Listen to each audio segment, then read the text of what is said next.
अहवाल ज्या वेळेला येतो समितीचा, तो अभ्यास गटाकडे जातो.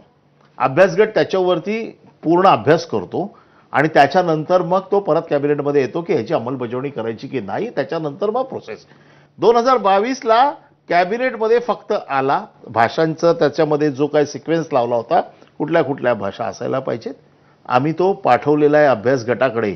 त्याच्यानंतर त्या अभ्यास गटाची एकही बैठक झाली नाही. त्या अभ्यास गटावरती कोण काय बोललं नाही.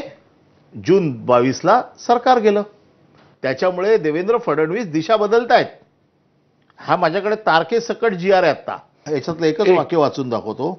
सध्या सुरू असलेल्या 3 वर्षाच्या अभ्यासक्रमाकडून 4 वर्षाच्या अभ्यासक्रमाकडे स्थलांतर करण्याची योजना व त्याबाबतचा आराखडा तयार करण्यासाठी मुंबई पुणे विद्यापीठाच्या अभ्यास मंडळाची समिती तयार करण्यास सांगितलेली आहे.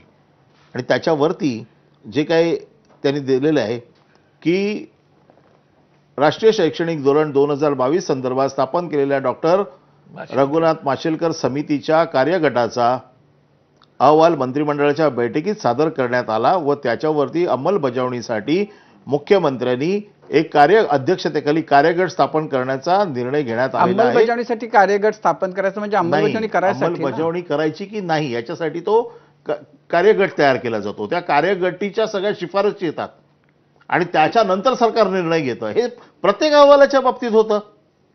असं कुठेही ज्या वेळेला हे सगळं होऊन ज्या वेळेला सरकार GR काढतं त्यावेळेला त्याची अंमलबजावणी होते.